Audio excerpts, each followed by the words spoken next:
Bismillah, Assalamualaikum warahmatullahi wabarakatuh. Alhamdulillah, wassalatu wassalamu ala rasulillah wa ala alihi wa sahbihi wa mawala amma ba'd. Dalam kesempatan kali ini, saya akan membahas jawaban untuk Gus Abdul Wafi dan juga Gus Ajir Ubaidillah ya. Dari video yang beliau berdua sudah tampilkan, dan saya akan membahas secara khusus spesifik untuk pembahasan sanad dan matan athar Malik Ad-Dar ini. Dan saya akan berusaha untuk menghindari apapun hal yang berkaitan dengan penggiringan opini atau misalnya penggunaan kata-kata seperti kamu jujur, kamu tidak jujur, atau yang semisal itu. Karena itu semuanya subjektif. Ya walaupun andai dari dua Gus ini ataupun YouTuber lain menuduh saya ini dan itu, maka saya tidak berminat untuk menanggapi. Saya akan fokus kepada temanya saja. Semoga dapat difahami oleh teman-teman yang menonton ya. Nah, riwayatnya sebagaimana dinukil, ini dari Musannaf Ibnu Abi Syaibah, sudah kita bahas sebelumnya. Saya pikir teman-teman sudah tahu, ini bukan sekedar dalil yang dijadikan dalil, maaf ya. Ini bukan sekedar yang dijadikan dalil untuk tabarruk dengan kuburan, tetapi juga istighatsah berdoa, wahai Rasulullah, sedangkan Rasulullah sudah wafat. Ini dijadikan dalil untuk istighatsah atau tawassul dengan Nabi Muhammad SAW. Nah, saya akan menanggapi dari ucapannya Gus Abdul Wafi berikut, lalu saya akan bahas untuk semua materinya ini total ada 70 halaman ya teman-teman. Saya akan berusaha ringkas sebisa mungkin, khawatir videonya kepanjangan ya. Nanti kalau kepanjangan nggak tertarik menonton. Ini ya sekitar sini. Yang pertama, kita tanggapi Baik. satu hadis saja dulu. Tentang semuanya pemahaman murni dari Albani dan kawan-kawan. Nah, semuanya pemahaman ini murni dari Albani dan kawan-kawan. Saya tanggapi dan juga memang Gus Ajir juga menyinggung ini juga ya. Maaf yang Gus Ajir saya nggak tampilkan videonya. Katanya saya mengambil dari kitab At-Tawassul. Iya betul jawabannya, tetapi bukan itu saja. Jadi Al-Albani bukan satu-satunya sumber yang saya gunakan. Yang namanya meneliti dalam bidang penelitian ilmiah memang kita mengambil dari banyak sumber, bukan hanya dari satu. Itu yang pertama. Jadi anggapan atau tuduhan saya hanya mengambil dari Al-Albani kurang tepat. Kemudian juga ucapan Gus Abdul Wafi berikut. Ini coba kita play di menit 2 detik 40. Nih ya. Yang pertama kali yang mempermasalahkan itu Albani. Yang pertama kali mempermasalahkan Athar Malik Ad-Dar adalah Al-Albani. Jawabannya salah. Mohon maaf Gus Wafi ya. Gus Abdul Wafi salah. Yang pertama kali mengkritik Athar itu bukan Al-Albani, tetapi Abu Ya'la Al-Khalili yang wafat tahun 446 Hijriah. Nih, buktinya bisa dilihat di kitab Al-Irsyad. Sekarang saya tampilkan juga. Untuk cetakannya nggak perlu saya detailkan. Ini saya menggunakan Maktabah Syamilah agar teman-teman bisa mengakses semuanya. Dan saya usahakan semua Maktabah Syamilahnya yang sudah muafiq lil matbu' alias sudah cocok sama dengan versi cetaknya. Mungkin kalau ada salah-salah ketik nanti bisa dilaporkan saja yang mana yang salah. Bisa dilihat bahwa ada ulama yang sebelum Al-Albani sudah mengkritik Athar Malik Ad-Dar. Siapa beliau? Al-Khalili. Wafatnya tahun 446 Hijriah. Beliau kritik, yuqal, nanti saya bahas dengan detail ya kritikan ini, bukan di sini tentunya waktunya. Yang jelas sudah pernah dikritik, di mana para periwayat yang lain meriwayatkan hadis ini secara mursal. Ini ada dua makna dari kata sama, sami'a dengan sama'. Saya akan bahas nanti di, kalau nggak salah, ilat yang keempat. Dan sudah ada perselisihan memang, ada yang mensahihkan sanadnya, dan ada yang mengisyaratkan ada illah cacat tersembunyi, dan ada juga para ulama yang sudah mengatakan bahwa Malik Ad-Dar ini majhul. Dan isyarat-isyarat juga dari Al-Bukhari dan juga Ibnu Abi Hatim. Nanti saya bahas semua dengan detail. Jadi bukan Al-Albani yang pertama kali. Mohon maaf Gus Wafi. Bukan Al-Albani yang pertama kali. Bukan. Dan pensahihan sanad ini nanti saya bahas juga dengan detail. Mohon maaf teman-teman, ini pembahasannya cukup panjang banget. Jadi teman-teman perlu siapkan waktu untuk menonton ini. Saya akan datangkan semua dengan screenshot kitabnya. Detail semuanya lengkap ya. Dan teman-teman bisa download file materinya di deskripsi. Siapapun bisa mendownload agar bisa mengaksesnya juga. Jadi bukan Al-Albani yang pertama, Gus. tetapi Al-Khalili. Kemudian juga yang mengkritik bahwa Malik Ad-Dar itu majhul, bukan Al-Albani yang pertama. Ada Al-Mundhiri dan Al-Haythami. Itu pun di atasnya mereka ada isyarat dari Ibnu Abi Hatim dan Al-Bukhari. Loh, kok bisa? Kita bahas pelan-pelan. Maka pesan saya untuk siapapun, termasuk untuk saya sendiri, ingat kepada firman Allah surat Al-Maidah ayat 8, "Wala yajrimannakum syana'anu qaumin ala alla ta'dilu." Jangan kebencianmu kepada suatu kaum membuat kamu berlaku tidak adil. I'dilu, adillah, dia lebih dekat kepada ketakwaan. Jangan mentang-mentang dari Al-Albani tolak semuanya karena ini Albani. Karena ini Albani tolak semuanya. Ini Albani nggak ada nilainya seolah-olah. Bukan seperti itu, kita akan timbang semuanya. Toh pun saya, di video sebelumnya atau video ini, nggak ada saya menukil ucapan Al-Albani. Nggak ada. Saya nukil semua ulama-ulama zaman dulu. Ulama hadis mutaqaddimin, mutaakhirin saya nukil. Maka ayo bersikap yang adil. Ya, saya tidak mau menuduh kamu jujur, kamu tidak jujur, kamu ini itu semua subjektif. Udah kita kesampingkan semua hal-hal sifatnya emosional, sifat-sifat yang bersikap di situ penggiringan opini, enggak. Kita fokus pembahasan secara ilmiahnya saja. Baik, kita bahas pelan-pelan ya. Nah, yang dinukil oleh Gus Abdul Wafi atau Gus Ajir juga, kan Ibnu Katsir dan Ibnu Hajar mensahihkan athar ini. Lalu bagaimana jawabannya? Saya lebih percaya pada Ibnu Katsir, Ibnu Hajar daripada Anda. Kan bilangnya seperti itu kira-kira secara makna. Maka saya katakan, saya toh bukan yang menilai, bukan saya yang menilai. Tetapi para ulama terdahulu juga yang menilai. Nah, kita lihat di sini apa? Yang disahihkan itu sanadnya. Tidak berarti matannya juga sahih. Ini rangkumannya saya tulis di sini dulu ya, sebelum kita rinci. Jadi saya bahas secara mujmal, kemudian mufassal. Itu pun ada indikasi bahwa pensahihan Ibnu Hajar sampai perawi Abu Saleh. Loh kok bisa? Ada pembuktiannya nanti. Kemudian juga Ibnu Katsir secara memahami matan ini, maknanya beliau tidak menerima istighatsah dengan orang yang sudah meninggal. Secara pemahaman. Jadi pensahihan sanad tidak sama dengan pensahihan matan. Buktinya. Nah, buktinya ya. Ini yang athar disahihkan Ibnu Hajar. Sebelum kita bahas itu ya. Ini nanti kita, sahih sanadnya tidak selalu bermakna sahih semuanya. Sama matan-matannya semua lengkap sahih. Enggak. Itu sudah maklum bagi orang yang belajar mustalah hadis. Nah, athar yang disahihkan Ibnu Hajar, lihat kata-katanya Ibnu Hajar sangat detail. Rawa Ibnu Abi Syaibah bi isnadin sahihin min riwayat Abi Shalih As-Samman an Malik Ad-Dar. Dari kata-kata ini terlihat sanadnya sahih dari riwayat Abi Shalih As-Samman sampai Malik Ad-Dar. Ini ada pembatasan. Ada yang menafsirkan bahwa ini sahih sampai Abu Shalih. Ada yang menafsirkan ini tersambung sampai Malik Ad-Dar. Tetapi di sini Abu Shalih menggunakan an-anah.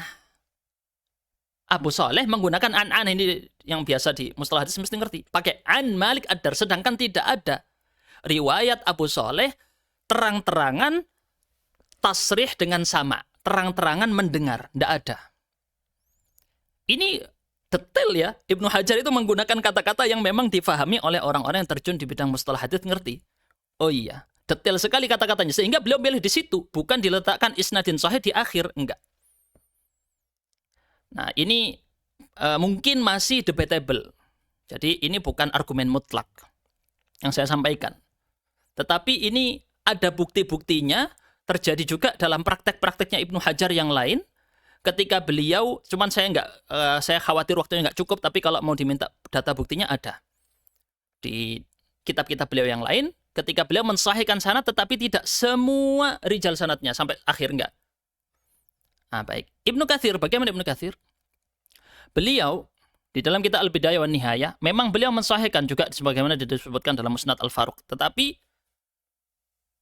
setelah itu, setelah beliau mengatakan sanadnya sahih, beliau menukil tentang bagaimana Umar bin Khattab bertawassul dengan pamannya Nabi, bukan datang ke kuburan Nabi. Dan Ibnu Katsir, sebagaimana nanti akan kita jelaskan di kitab Al-Bidayah wan Nihayah ini, beliau mengumpulkan semua riwayat tentang Amur Ramadah, tahun paceklik yang dahsyat. Beliau nukil itu semuanya. Oke, andai kata sudah kita tidak terlalu bahas secara detailnya tentang ini. Misalnya, kita katakan sahih sanatnya. Secara sanatnya tidak ada masalah. Secara zahir sanatnya tidak ada masalah. Apa maksudnya para ulama hadis tentang ini? Lihat ucapannya yang dinukil oleh Ibnu Hajar di dalam An-Nukat. Ibnu Salah menukil di sini juga. Mengatakan, apa? Hadza hadithun sahihul isnad duna qawlihim hadithun sahih. Hadis ini sahih sanatnya berbeda dengan ucapan mereka, ini hadis sahih. Jadi sahih sanatnya itu beda dengan hadis sahih, itu beda. Kemudian Ibnu Salah tidak setuju dengan ucapan ini, tapi dibantah lagi sama Ibnu Hajar. Kami tidak menerima pendapat bahwa tiadanya illah itu sebagai hukum asal. Maksudnya tiada illah berarti, pokoknya ada hadis, dianggap hukum asalnya nggak ada illah. Diterima, mesti sahih. Tidak seperti itu. Beliau tidak terima. Jadi ketika orang, lihat ucapannya Ibnu Hajar nih ya. Nih, yang di sini yang sudah terjemah warna kuning, teman-teman bisa lihat di sini ya. Nah, kalau di sebelah sini, nih, saya baca. فَإِذَا كَانَ قَوْلُهُمْ صَحِيحُ الْإِسْنَادِ يَحْتَمِلُ أَنْ يَكُونَ مَعَ وُجُودِ الْعِلَّةِ لَمْ يَتَحَقَّقْ عَدَمُ الْعِلَّةِ فَكَيْفَ يُحْكَمُ بِالصِّحَّةِ. Ucapan mereka sahih sanatnya ini masih ada kemungkinan ada ilahnya. Jadi gimana bisa dihukumi dengan hadis sahih? Jadi cuman dengan kata-kata ini sahih sanatnya, bukan berarti bersih dari illah. Tapi bisa jadi ada ilahnya. Jadi bisa dipahami ya bedanya ya. Ini agak detail ini. Nah, biasanya juga bukan pembahasan yang umum, tapi bagi orang yang sudah belajar mustalah hadis, tidak masalah kita bahas. Dan juga Ibnu Katsir memang punya metodologi yang berbeda dari para ahli hadis yang lain, di mana beliau menggunakan para periwayat yang majhul, entah majhul ain dan seterusnya, digunakan untuk istiqnas, untuk menguatkan. Dan menurut beliau ini adalah yang dipraktekkan dalam Musnad Ahmad. Tetapi prakteknya beliau ini sendiri, ketika kita lihat di dalam kitab-kitab beliau, ternyata beliau mensahihkan sanad yang di dalamnya ada orang-orang yang dhaif. Nah, tapi waktunya kita tidak bahas secara detail. Jadi ini masih debatable tentang kenapa Ibnu Katsir mensahihkan sanadnya. Hanya saja ingat, mensahihkan sanadnya tidak berarti mensahihkan atharnya. Tidak berarti matannya semuanya benar. Lihat Ibnu Katsir bagaimana saat memahami tentang kasus ini. Beliau justru mengarang kitab rangkuman ringkasan kitab Al-Istighatsah sebagai bantahan dari gurunya Ibnu Taimiyah kepada Al-Bakri. Al-Bakri berusaha mendatangkan dalil-dalil tentang masalah bolehnya orang minta tolong doa kepada orang yang sudah meninggal. Dibantah sampai Ibnu Taimiyah dalam kitab Al-Istighatsah. Dirangkum oleh Ibnu Katsir. Isinya luar biasa di situ. Dibantah semuanya. Dan Ibnu Katsir membenarkan ini. Silakan teman-teman cek.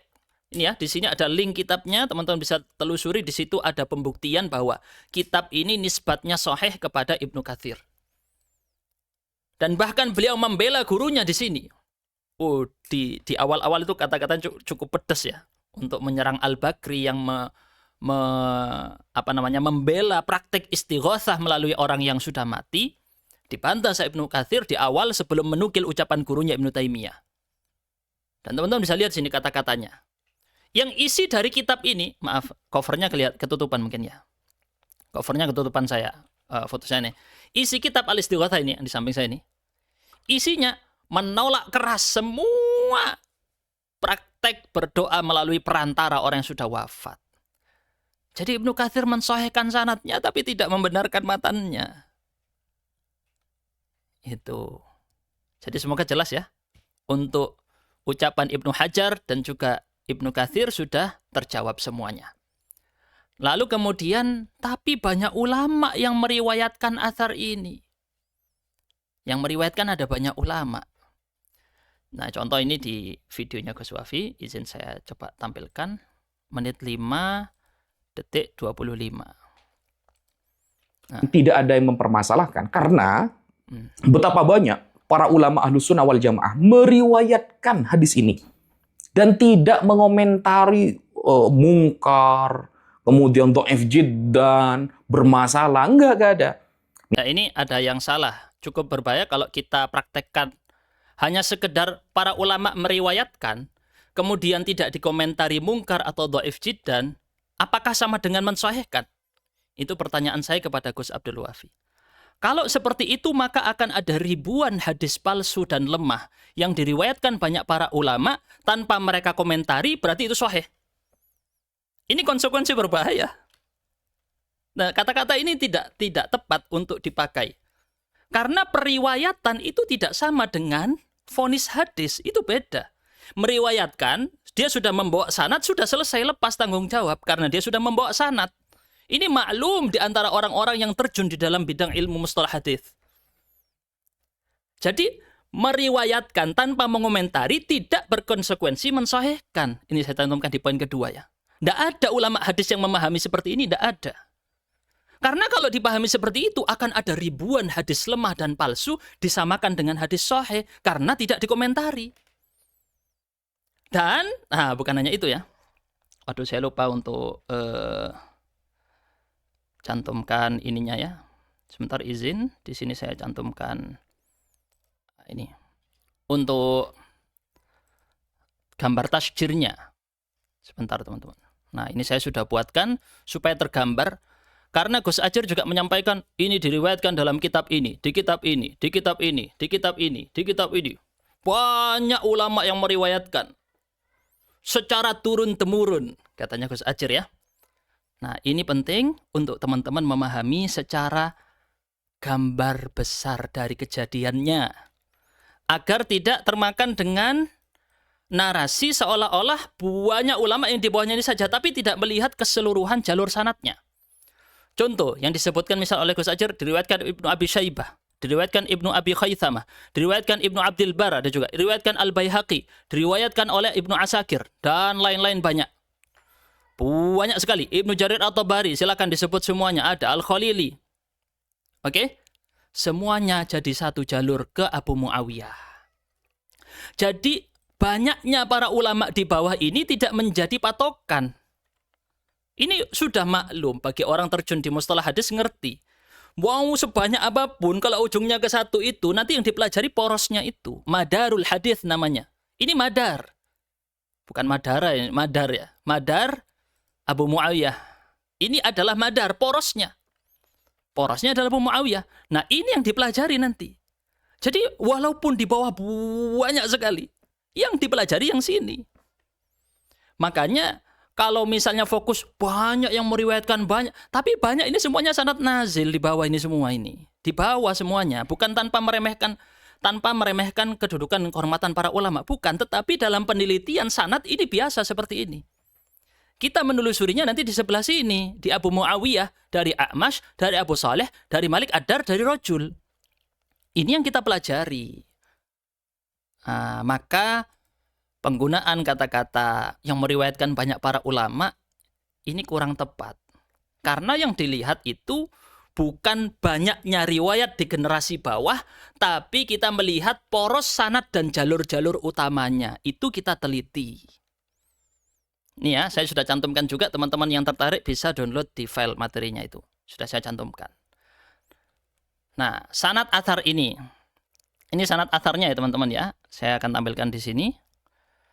Nah, ini jalur sanadnya yang paling utama ya. Sampai sini, setelah itu ke bawah kan banyak. Ini sudah nggak dihitung lagi, nggak perlu ditelusuri lebih detail, kecuali ada perbedaan lafadz, baru kemudian kita pelajari.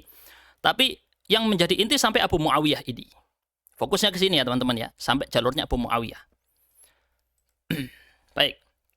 Dan riwayat yang disampaikan yang tegas menggunakan lafadz mendengar adalah sebelumnya Abu Muawiyah, haddatsana. Setelah itu pakai an. Dari. Dan an ini catatan penting nanti ketika sang periwayatnya ini adalah orang yang tadlis, menyamarkan riwayat, maka dia ada kritik di situ. Baik ya, di sini kita temukan ada masing-masing sini ada an-nya semua. Nah, kalau rangkumannya ada 5 kritik terhadap sanad athar Malik Ad-Dar ini. Saya rangkumkan di layar ini, teman-teman bisa lihat ya. Saya nggak perlu bacakan karena nanti saya akan ulang lagi. Saya akan kasih lihat di gambarnya tadi. Nih. Nih, masalah pertama, Abu Muawiyah meriwayatkan ini sendirian dari A'mash, sedangkan Abu Muawiyah memiliki kesalahan-kesalahan dari A'mash. Dan dia an-ana, sedangkan dia mudallis. Kemudian Al-A'mash meriwayatkan dari Abu Saleh dengan an-anah juga. Dengan an-anah juga. Sehingga di situ ada kemungkinan terputus. Karena Al-A'mash lebih terkenal sebagai mudallis dibanding Abu Muawiyah.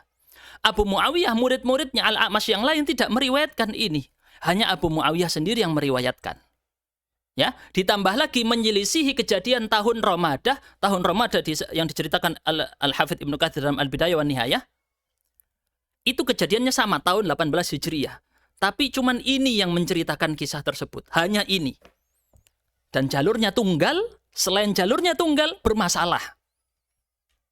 Ini cerita, kejadian, bukan diriwayatkan 1-2 orang, diriwayatkan banyak. Disebutkan dalam Al-Bidayah wan Nihayah. Yang jalur tunggal ini bermasalah. Yang di sini ada istighatsah, ya wahai Rasulullah, berdoa kepada Rasulullah di dekat kubur makam, di dekat kubur makam Nabi ya. Nah, kita lanjutkan dulu. Jadi ini yang warna merah adalah masalahnya. Kemudian yang warna merah juga, Abu Saleh dari Malik Ad-Dar juga tidak diketahui dengan pasti apakah benar-benar mendengar atau tidak. Yang dinukil oleh Gus Ajir Ubaidillah, itu adalah periwayatan, meriwayatkan dari itu tidak dijadikan patokan. Bagi yang terjun di mustalah hadis lagi-lagi ngerti masalah ini ya. Nanti saya akan buktikan beberapa hal. Jadi ngerti bahwasanya itu tidak menjadi legitimasi atau pembenaran bahwa dia sudah mendengar, enggak. Tidak ada yang memahami seperti itu. Kalau rawan itu memang yang meriwayatkan darinya, meriwayatkan tapi tidak tasrih bis sama', enggak ada. Kalau yang tegas dengan sama', terutama apabila orangnya adalah mudallis. Apalagi di sini menggunakan an-ana, dan nanti kita akan lihat ini adalah kritik yang disampaikan oleh Abu Ya'la Al-Khalili dalam kitabnya Al-Irsyad. Mengkritik yang di poin ini. Ini sudah kita bahas berapa? 3 ya. 1, 2, 3. Kemudian yang keempat, Malik Ad-Dar sendiri adalah majhul al-hal, bukan kata saya. Nanti saya singgung juga ini ya, dari yang disinggung oleh dua Gus, dan juga YouTuber-YouTubernya yang lain. Ini juga perlu saya sampaikan nanti. Ini penting masalah Malik Ad-Darnya ya, karena cukup panjang di materi ini. Kemudian dari seorang lelaki, nah lelaki ini juga majhulul ain, majhulul hal, tidak dikenal siapa orangnya, namanya. Riwayat yang menyebutkan bahwa dia adalah Bilal bin Harith sebagai sahabat Nabi, itu juga riwayat yang mungkar. Disepakati bahwa Saif bin Umar At-Tamimi adalah seorang yang kadzab, pendusta. Nah, ini saya akan bahas dengan detail satu persatu, semua dengan bukti kitab. Jadi jangan nanti menuduh ini Ahmad Ubaidillah ngarang-ngarang sendiri. Enggak. Saya mendatangkan semua buktinya. Jadi jangan menggiring opini. Saya bukan bilang kepada dua Gus, insya Allah dua Gus ini tidak menggiring opini. Tapi biasanya netizen suka menggiring opini. Nah, enggak semua netizen. Nah, kita bahas kritik pertama. Malik Ad-Dar ini memang sosok yang diperselisihkan kredibilitasnya. Ada yang menilai thiqah dan ada yang tidak menilai thiqah. Tetapi penilaian thiqahnya ini terkritik bermasalah. Yang menilai thiqah hanyalah Ibnu Hibban. Karena dimasukkan dalam kitab Ats-Thiqat, tapi tidak disebut thiqah juga. Dimasukkan saja. Dan kemudian Ibnu Hajar menukil seperti itu. Ada nukilan dipuji oleh Ibnu Sa'ad dan Abu Ya'la Al-Khalili. Tetapi ingat bahwa Malik Ad-Dar itu majhul, dinyatakan tidak dikenal oleh Al-Mundhiri dan Al-Haythami. Saya cantumkan semua tahun wafatnya ya. Dan diisyaratkan sebagai majhul al-hal oleh Ibnu Abi Hatim dan Al-Bukhari. Pembuktiannya sebagai berikut. Ini rangkumannya. Pertama, Gus Ajir menyampaikan agar tidak bermudah-mudahan menyebut majhul. Ustadz, ini dapurnya muhadditsin. Bukan masalah itu Gus Ajir, tetapi saya sampaikan bahwa yang namanya pemberian argumen, menjelaskan apa yang perlu dijelaskan, ya mau nggak mau harus disebut. Dan yang menyebut majhul bukan saya. Yang menyebut majhul bukan saya, Gus. Tetapi para ulama hadis terdahulu. Siapa? Ini Al-Mundhiri. Bukan saya yang menyebut. Jadi tolong ya netizen jangan menggiring opini. Ini siapa Ahmad Ubaidillah tidak dikenal atau majhul-majhulkan Malik Ad-Dar. Bukan saya. Siapa? Al-Mundhiri yang mengatakan. Apa beliau katakan? La a'rifuhu, aku tidak kenal dia. Kata-kata aku tidak kenal mungkin bagi orang yang tidak terjun di mustalah hadis akan bilang, ya kan itu menurut dia pribadi. Mungkin aja dia nggak kenal. Bukan, teman-teman. Ini harus difahami dengan ilmu mustalah hadis juga. Dikenal dalam ilmu mustalah hadis, teman-teman buka di kitab mustalah hadis manapun bahwa maksud dari la a'rifuhu, aku tidak mengenalnya, berarti adalah majhul. Orang ini tidak diketahui, entah dua, entah identitasnya atau kredibilitasnya. Al-Haythami juga mengatakan demikian. Lam a'rifhu. Aku tidak kenal dia, aku belum mengenal dia. Ini juga kata-kata biasa dipakai untuk penyematan majhul. Banyak bukti-buktinya. Teman-teman contoh misalnya ucapan Yahya bin Ma'in dalam kitab An-Nukat, silakan bisa dilihat. Silakan bisa dilihat. Dan bahkan Ibnu Hajar menjelaskan dengan detail. Teman-teman bisa lihat di situ ya. Ibnu Hajar menjelaskan dengan detail. Jadi ucapan seperti itu nih ya.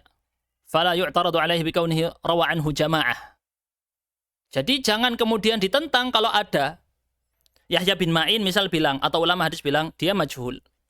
Terus ditentang karena kenapa? Oh, dia ada banyak jamaah yang meriwayatkan dari dia. Berarti karena banyak yang meriwayatkan dari dia, berarti dia bukan majhul lagi. Nggak seperti itu cara penilaiannya. Karena mujarrad hanya sekedar meriwayatkan, la tastalzimu ma'rifata halihi. Tidak berarti berkonsekuensi bahwasanya orang tersebut menjadi dikenal. Tidak ada konsekuensi itu. Dan juga Ibnu Abi Hatim, jadi Al-Mundhiri punya dasar atas hal ini. Al-Haythami punya dasar atas hal ini. Apa? Ibnu Abi Hatim, yang jauh sebelum mereka hidup. Ibnu Abi Hatim menukil, disebutkan dalam kitab Al-Jarh wa Ta'dil nama Malik Ad-Dar, tetapi tidak disebut jarah dan tidak pula ta'dilnya. Disebut tetapi tidak disebut apakah dia itu thiqah terpercaya atau dhaif lemah. Tidak disebut sama sekali. Dan kata Ibnul Qattan yang wafat tahun 628 Hijriah dalam kitabnya Bayanul Waham, apa? Apabila Ibnu Abi Hatim membiarkan tanpa jarah dengan ta'dil, ahmalahu minal jarhi wa ta'dil, apa? Maka yang dimaksud adalah dia majahilul ahwal. Majhul secara hal. Tidak diketahui kondisi kredibilitasnya. Bukan kata Ahmad Ubaidillah lagi-lagi ya. Kata siapa? Ibnul Qattan wafat 628 Hijriah. Tak tahu ini Wahabi atau bukan. Nanti disebut Wahabi lagi. Al-Albani ditolak semua kan. Ini tidak ada saya menyebut Al-Albani di sini, tidak ada. Silakan teman-teman bisa menilai dengan adil. Jangan termakan dengan penggiringan opini. Saya ulangi lagi.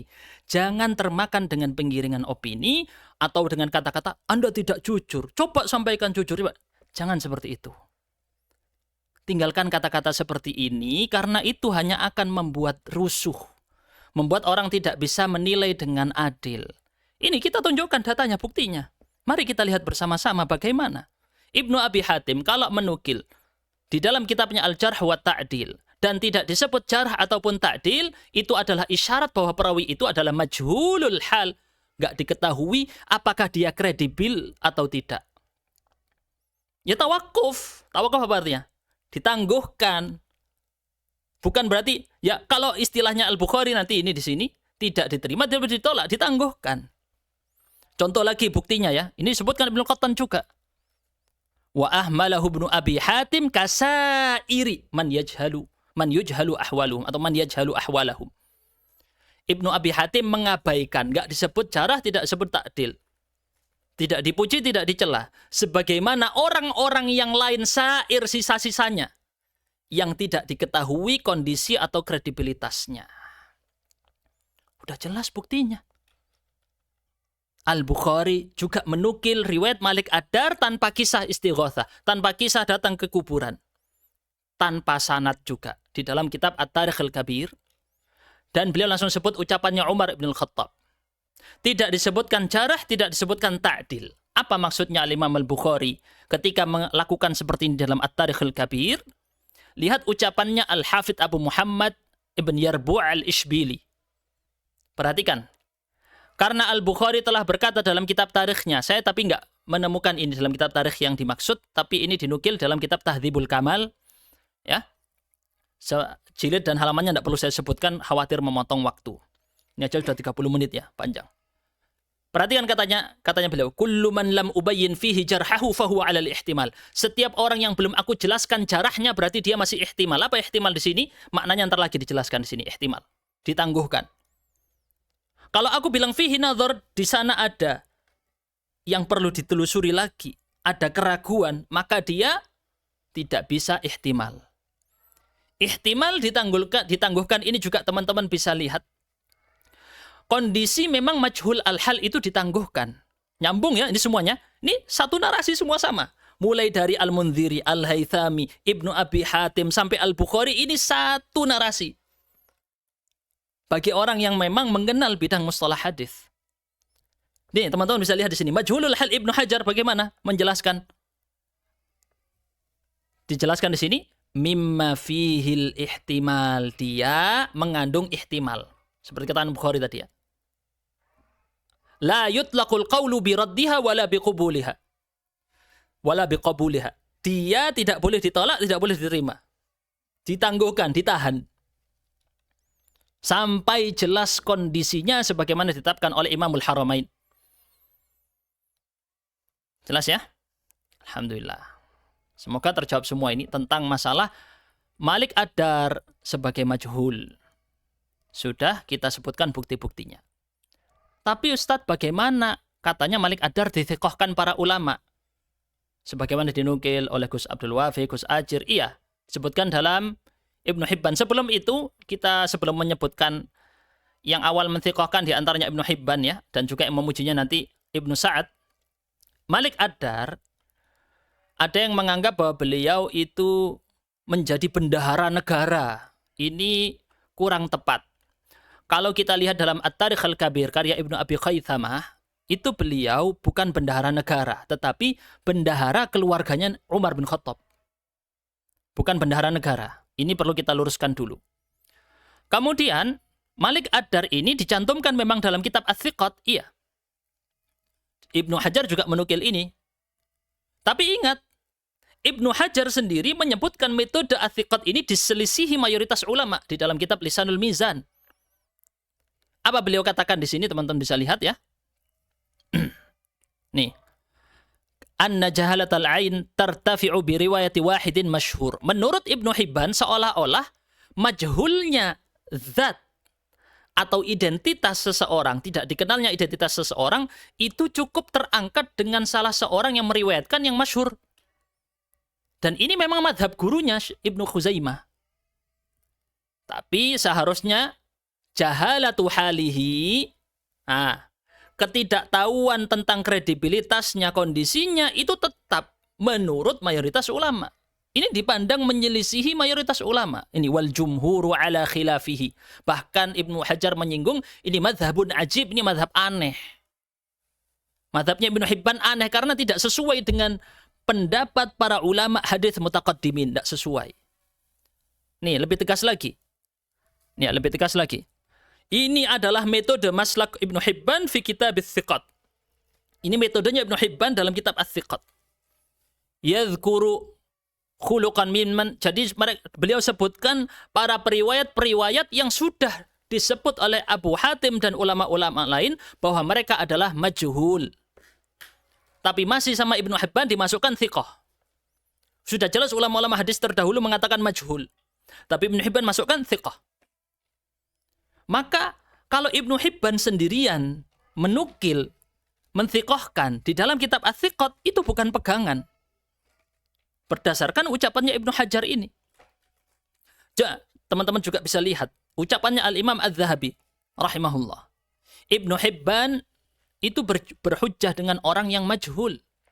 Contohnya pada Umarah, seorang perawi yang majhul. Sebagaimana disebut oleh dua Ar-Razi, Abu Hatim Ar-Razi, Abu Zu'a Ar-Razi. Maka kata beliau, jangan puas dengan penyebutan Ibnu Hibban untuk Umarah di dalam kitab Ats-Tsiqat. Karena kaedahnya Ibnu Hibban ma'rufah, dikenal. Minal ihtijaj biman la yu'raf.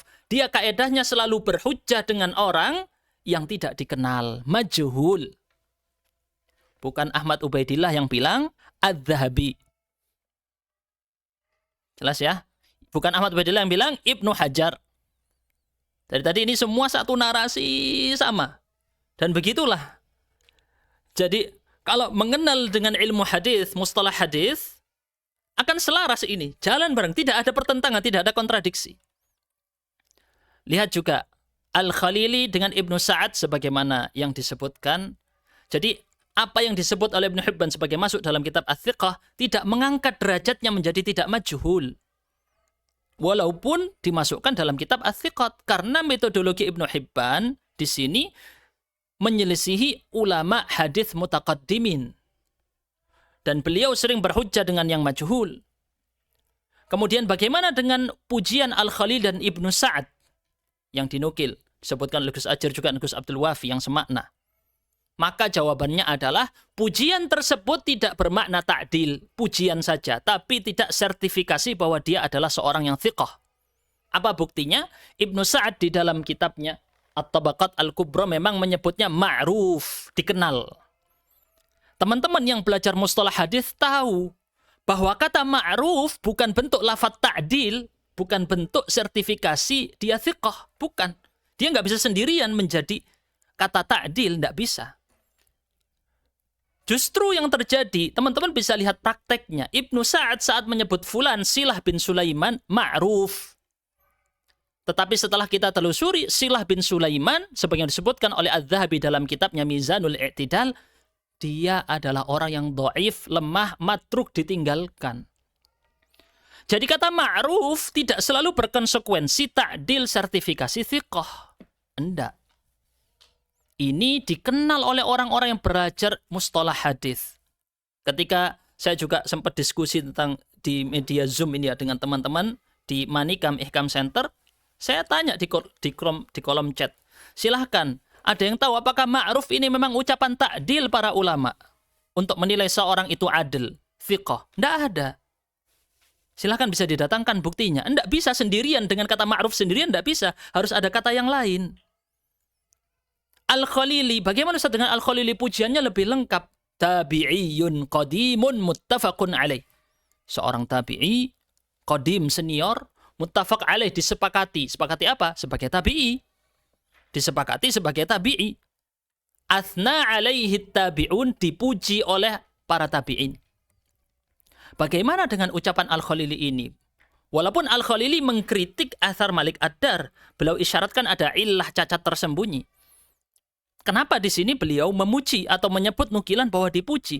Pujian tidak selalu bermakna sertifikasi ta'dil, teman-teman. Buktinya apa? Al-Khalili di dalam kitabnya Al-Irsyad mengucapkan kata athna alaihi, ada 10 periwayat. 10 perawi yang dipuji dengan athna alaihi. Tetapi dari 10-10-nya ini, cuman Malik Ad-Dar saja yang tidak diiringi kata thiqah, imam, hafid, atau wathaqahu, atau yuwathiquhu. Ini lafad-lafad ta'dil. Sedangkan yang lain-lain semuanya dibarengi, tidak berdiri sendiri. Jadi cuman Malik Ad-Dar tidak ada kata-kata yang semakna dengan thiqah, yang membarengi. Nggak ada, cuman pujian doang. Athna alaihi, cuman itu saja. Contoh lagi yang pakai derivasi atau tasrif katanya yang lain, yuthni alaih. Itu hanya disebut 6 kali. Di dalam kitab Al-Irsyad ada 6 periwayat. Semuanya itu perlu menambahkan kata-kata ta'dil kalau mau memuji. Contohnya di samping sini ya. Nih, thiqatun athna alaihi Malik. Tuh, nggak cuma memuji tapi dia thiqah. Thiqatun athna alaihi Syafi'i. Terus di sini, hafidhun kabirun thiqatun muttafaqun alaihi mukharrajun fis sahihaini. Baru kemudian Ya'la, mungkin Abu Ya'la, wa kana Ya'la al-Mausili yuthni alaihi. Jadi makna pujian bukan spesifik lafadz ta'dil kepada kethiqahannya. Kemudian kritik yang sudah saya sampaikan sebelumnya, lelaki yang beristighatsah dan menyampaikan mimpi ini majhul. Tapi Ustadz bukannya nakarah di dalam matan, seseorang itu mubham di dalam matan tidak bermasalah. Betul tidak bermasalah, tetapi ada periwayatan yang dia lakukan berupa periwayatan mimpi. Minimal, paling minimal riwayat mimpinya di situ tidak bisa diterima. Wallahu a'lam bissawab. Adapun jalur kedua bahwasanya dia namanya Bilal ibn al-Harith, maka riwayat ini melalui jalur Sa'id bin Umar Saif, ini salah tulis ya, bukan Sa'id. Saif bin Umar At-Tamimi, dia disepakati para ulama adalah seorang yang kadzab, pendusta. Jadi tidak bisa diterima bahwa dia tidak bisa diterima bahwa dia adalah seorang sahabat Nabi. Belum tahu siapa orang ini. Masih dipertanyakan. identitasnya tidak tahu, kredibilitasnya juga tidak tahu. Ini kritik kedua untuk Athar Malik Ad-Dar. Kritik ketiga, Abu Saleh itu tidak mendengar dari Malik Ad-Dar. Indikasinya seperti itu. Dari ucapannya Al-Khalili, bagaimana Al-Khalili menyebutkan, Inna Aba Saleh sami'a Malik Ad-Dar. Ini kalau tidak pakai tasdid. Nanti kita akan sebutkan yang versi yang kedua kalau pakai tasdid, karena ada dua versi. Ada dua versi kemungkinan, maka kita sebutkan dua kemungkinan ini. Al-Khalili menyebut kalau tanpa tasdid, sami'a, berarti Abu Saleh mendengar dari Malik Ad-Dar. Yuqalu pakai lafadz yang tamrid, sigha tamrid, alias dia itu menunjukkan ya mungkin. Tidak benar-benar jazm, tidak benar-benar pasti yakin, enggak. Dikatakan, nah kayak gitu ya. Dikatakan Abu Saleh mendengar Malik Ad-Dar hadis ini, tetapi para periwayat yang lain mereka tidak menjadikan Abu Saleh mendengar dari Malik Ad-Dar. Ini penafsiran yang pertama. Karena pakai tanpa tasdid. Jadi jalur tunggal Abu Saleh mendengar dari Malik Ad-Dar. Jalur yang rame Al-Baqun, kata Al-Khalili dalam kitab Al-Irsyad, Abu Saleh tidak mendengar dari Malik Ad-Dar. Mursal. Ya, bukti-buktinya indikasi bahwa Abu Saleh tidak mendengar apa saja. Tidak ada teks yang tegas bahwa Abu Saleh pernah mendengar Malik Ad-Dar atau idrak bertemu, tidak ada buktinya. Kemudian juga Abu Saleh meriwayatkan dengan an-anah. Kemudian juga ya, di sini yang ada malah kritik mursal. Jadi bukti yang membenarkan atau menetapkan validasinya tidak ada, tetapi bukti atau kritik justru ada. Kemudian kritik keempat, kalau andai kata itu pakai tasdid, sama'a. Abu Saleh menjadikan hadis ini dia dengar dari Malik Ad-Dar. Sedangkan para periwayat lain, jalur yang lain yang rame ini ya. Jadi kalau digambarkan satu jalur, ini jalurnya Abu Saleh, yang lain jalurnya rame. Nah, jalur yang ramai ini mereka langsung lompati Malik Ad-Dar. Langsung tidak menyebut Malik Ad-Dar. Ini versi yang kedua kalau pakai kata sama'. Sama'a artinya menyandarkan hadis ini didengar kepada orang tadi. Ini kalau pakai tasdid. Maka konsekuensinya yang ini berarti riwayatnya mursal atau terputus. Kenapa? Karena di sini periwayat yang tunggal menyelisih periwayat yang banyak. Wal baquna arsalu. Makanya beliau menggunakan kata yuqalu di awal, indikasi kelemahan. Sedangkan periwayat yang mayoritas itu menyelisihi. Maka Al-Khalili di sini jalurnya, ini ya, jalurnya yang disebutkan Al-Khalili, Abu Muawiyah dari Al-A'mash dari Abu Saleh, lalu ada Malik Ad-Dar. Jalur yang lain semuanya menyebut mursal, tidak menyebut Malik Ad-Dar. Ini yang dimaksud dari ucapan Al-Khalili, riwayatnya mursal, ada dua kemungkinan. Dari dua ini, dan dua-duanya memang menjadi kritik. Karena sangat dimungkinkan indikasinya ada. Makanya ini dikategorikan illah, cacat tersembunyi. Sulit untuk dikenal. Kecuali orang-orang yang memang sudah terjun di bidang ini, seperti Al-Khalili, beliau menemukan ada hal yang perlu ditelusuri lebih lanjut tentang ini. Ditambah lagi nanti kita lihat bagaimana riwayat ini syadz, menyelisihi riwayat-riwayat yang sahih. Baik, jadi ini mursalnya ya. Saya tidak perlu jadi ada pertentangan, tadi saya ulang lagi, teman-teman bisa baca sendiri. Ini saya ulangi lagi saja dengan kata-kata yang lain. Jadi maksud dari mursal adalah orang tadi meriwayatkan dari orang yang dia tidak mendengar darinya.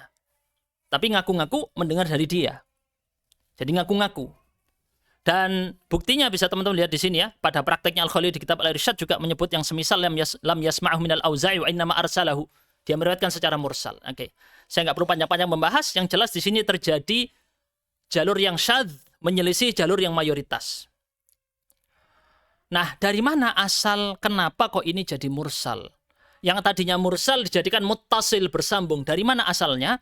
Ada dua indikasi kuat. Yang ini menjadi dua kritik setelahnya. Antara itu terjadi pada Al-A'mash atau terjadi pada Abu Muawiyah. Pertama, pada kritik Al-A'mash ini sendiri, beliau sudah melakukan an-anah. Kepada siapa? Kepada Abu Saleh. Di martabah yang kedua beliau dimasukkan oleh Ibnu Hajar dalam Tabaqatul Mudallisin. Dimasukkan di sana. Disifati sebagai mudallis oleh Al-Qarabisi, An-Nasai, Daraqutni, dan lain-lain. Oke ya. Tapi martabah kedua ini tidak membahayakan. Karena kalau yang di martabah kedua, level kedua di dalam Tabaqatul Mudallisin, dia itu tidak harus mengucapkan kata yang tegas bermakna mendengar. Nggak harus. Nah, tetapi An-Nukat, kitabnya Ibnu Hajar yang lebih belakangan dibanding Tabaqatul Mudallisin, beliau justru menukil dalam jilid 2 halaman 640, teman-teman bisa lihat itu ya di screenshotnya. Sulaiman al-A'mash dimasukkan di tabaqah ketiga, orang-orang yang banyak melakukan tadlis sering.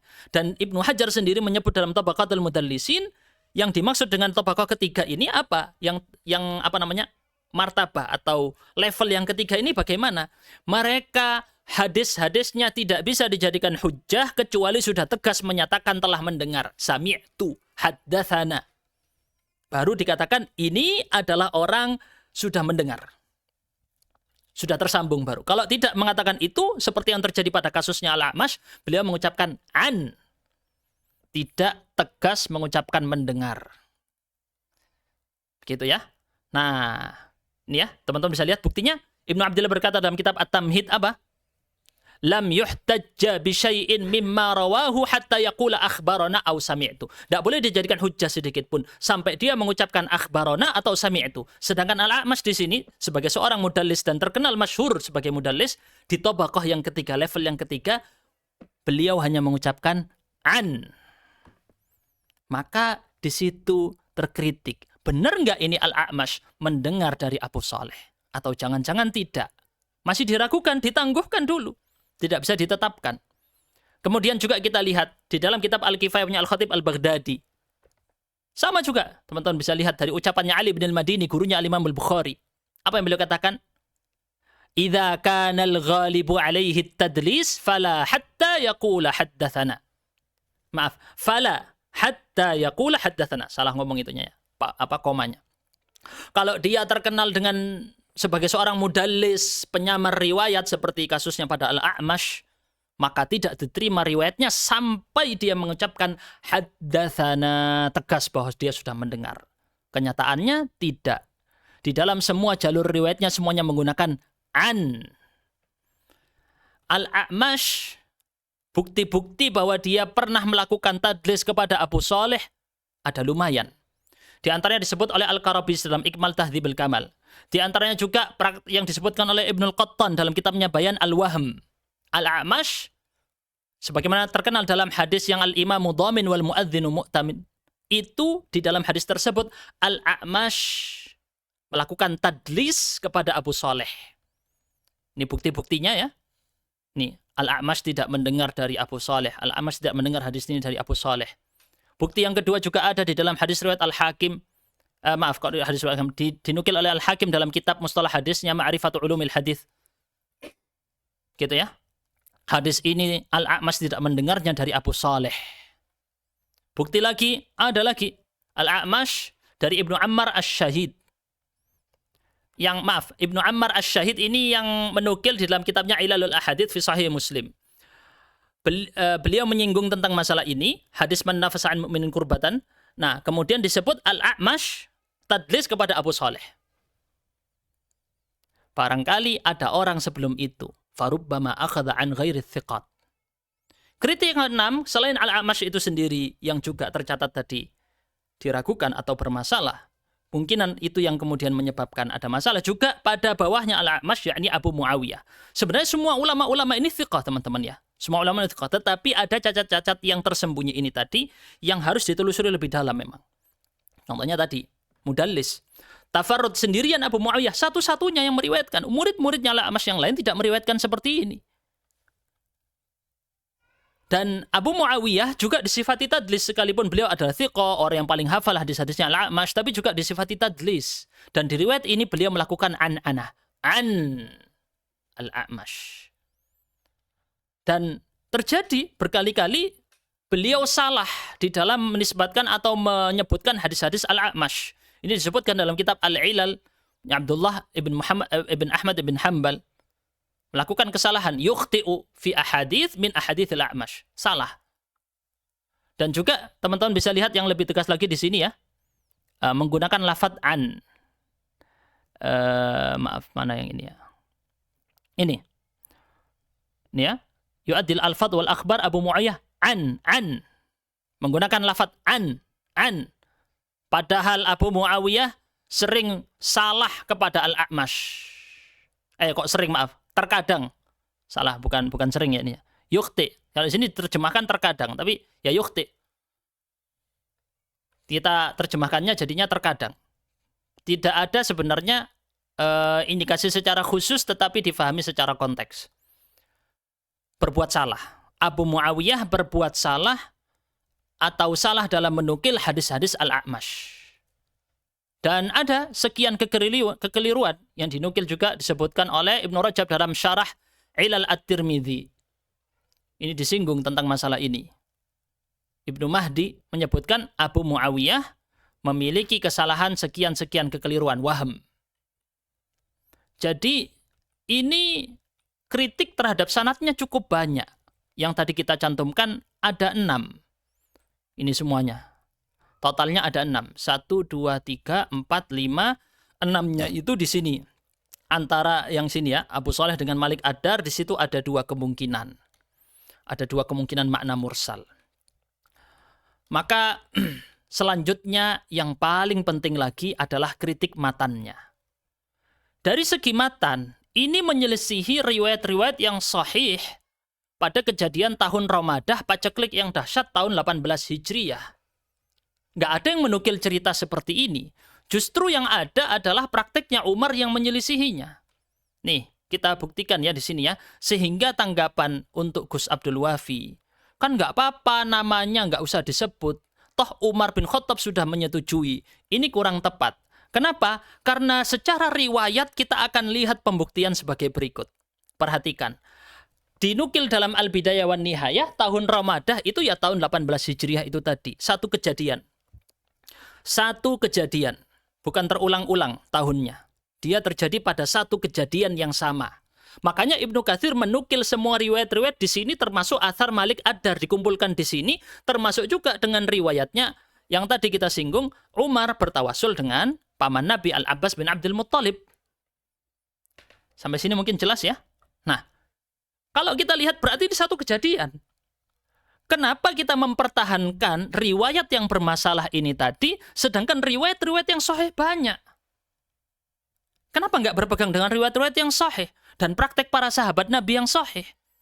Tapi coba mentakwil, mencari, mengambil ini athar tapi bermasalah. Nih, coba kita lihat di sini. Riwayat Ibnu Abdul Bar, kalau kita lihat di dalam kitab Al-Isti'ab sebenarnya juga ada tambahan ya, yang di sini ini sayangnya tidak ada riwayat sanadnya. Di Al-Isti'ab itu tidak disebut secara lengkap, langsung dari Abu Muawiyah. Di situ, di dalam mimpinya, Rasul berpesan agar Umar memimpin sholat istisqa. Bukan langsung diijabah, tapi disuruh sholat istisqa dulu. Ini versinya Ibnu Abdul Bar. Versinya Abdul Razzaq As-San'ani dalam kitabnya Al-Musannaf, apa? Tidak ada penyebutan datang ke kuburan atau istighatsah, wahai Rasulullah, tidak ada. Walaupun riwayat ini mursal, tetapi dia secara sanad lebih bagus dibanding yang tadi. Secara kritik sanadnya, ini masih lebih mending walaupun mursal. Tidak separah yang tadi, secara jumlah kritiknya, berat kritiknya, ini lebih ringan. Yang di musannafnya Abdul Razzaq. Di situ malah dia datang, melakukan sholat 2 rakaat bersama teman-temannya, melakukan sholat istisqa. Itu kisahnya, yang versinya Abdul Razzaq As-San'ani. Itu pun andai katakan itu benar sanadnya, secara matan dia tidak bisa menjadi dalil untuk pembenaran istighatsah kepada selain Allah. Minta tolong kepada orang yang sudah mati. Kenapa? Karena isi matannya menyelisihi. Nih teman-teman bisa lihat ya, isi matannya ini menyelisihi apa? Praktek para sahabat Nabi. Para sahabat Nabi berulang kali mengalami musim kemarau, bukan 1-2 kali. Dan Amur Ramadah itu kan juga kejadian itu 1 tahun itu. Apa yang mereka lakukan? Apakah mereka kemudian setelah kejadian dari orang tersebut, terus ayo kita rame-rame istighatsah ke kuburan Nabi, datang ke kuburan Nabi, wahai Rasulullah, rame-rame begitu? Tidak ada. Andai kata itu benar, prakteknya seperti itu, dinukil secara mutawatir. Abu Bakar melakukan, Umar melakukan, Utsman melakukan, dinukil banyak. Dengan jalur-jalur yang mutawatir, bukan satu jalur tunggal seperti tadi ini. Ini kan jalur tunggal. Tapi Ustadz, ulamanya banyak. Ya, ulamanya banyak di bawah. Jalurnya tunggal di atas ini. Yang bermasalah di tunggal ini. Bukan di para ulama yang di bawah ini. Bukan. Yang bermasalah di jalur tunggalnya ini. Maka dengan ini ketahuan. Prakteknya para sahabat tidak seperti itu. Justru kata Ibnu Taimiyah rahimahullah. Misalnya bisa dilihat di sini ya. Umar bin Khattab datang kepada Al-Abbas bin Abdul Muttalib minta hujan melalui doanya. Nih, kita buktikan nanti lagi. Ini di Sahih Bukhari. Nanti saya tidak mau Ibnu Taimiyah saja. Ya udah, kita tutup. Andai kata kita nggak pakai perkataan Ibnu Taimiyah ini, langsung lompat ke ucapannya Al-Imam Al-Bukhari. Nukilannya bagaimana? Ini riwayat yang sahih. Dan ini dinukil dalam kejadian tahun Ramadah bareng. Tahun Ramadah, tahun 18 Hijriah. Satu kejadian. Sama. Lihat di Al-Bidayah wa Nihayah Ibnu Katsir. Apa? Anas bin Malik mengatakan Umar bin Khattab kana idza. Lihat pada kata kana idza, yang sudah belajar bahasa Arab mengerti. Apabila. Dahulu. Apabila. Berarti menunjukkan kejadian. Kalau terjadi itu maka melakukan ini. Kalau terjadi itu maka melakukan ini. Ini berarti sesuatu yang rutin atau kebiasaannya. Kana idza. Kebiasaannya Umar bin Khattab, apabila masyarakat ditimpa kekeringan, istasqa bil Abbas. Mereka datang ke Abbas bin Abdul Muttalib, memohon doa. Perantara, tapi Al-Abbasnya masih hidup, bukan sudah meninggal. Apa kata Umar bin Khattab? Ya Allah, inna kunna natawassalu ilaika binabiyina. Dulu kami tawasul kepada nabimu. Fatasqina, kemudian engkau berikan kami hujan. Terus apa? Apakah sekarang kemudian Umar kemudian lanjut bertawasul kepada Nabi lagi? Nabi sudah wafat? Enggak. Wa inna natawassalu ilaika bi'ammi nabiyina. Sekarang kami tawasul kepadamu melalui paman nabimu yang masih hidup. Andai kata praktek tawasul dengan yang meninggal, seharusnya Umar bertawasul dengan Nabi Muhammad yang sudah meninggal karena lebih mulia daripada Al-Abbas. Tapi beliau tidak praktekkan itu. Lihat, kenapa sibuk membawakan dalil-dalil yang di situ banyak kritiknya, tapi mengabaikan dalil yang sahih. Menyelisihi dalil yang sahih. Kenapa? Kita bertanya, ini kenapa, Ustaz? Kenapa, Gus? Ini dalilnya sahih jelas, kejadiannya sama tahun Ramadah.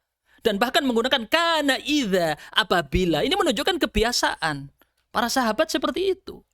Lihat Muawiyah, dinukil di dalam Al-Ma'rifah wa Tarikh punya Ya'qub Al-Fasawi. Sanadnya disahihkan Ibnu Hajar dalam At-Talkhis Al-Habir dan juga Al-Isabah. Apa yang dilakukan Muawiyah?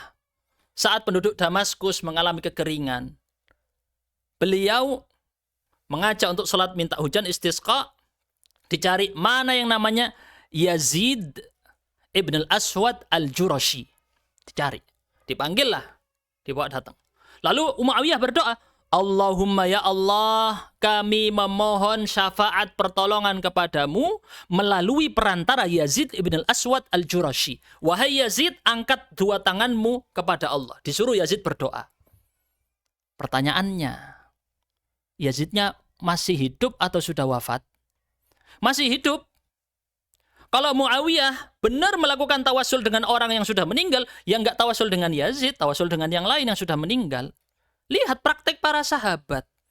Mereka melakukan seperti itu. Kenapa kita sibuk dengan dalil-dalil yang masih tanda tanya, dalil-dalil yang masih belum jelas, pun mau disebut itu hadis juga bukan, disebut athar pendapat sahabat juga bukan, ikrar persetujuan dari Umar juga masih tanda tanya, benarkah Umar ikrar di situ?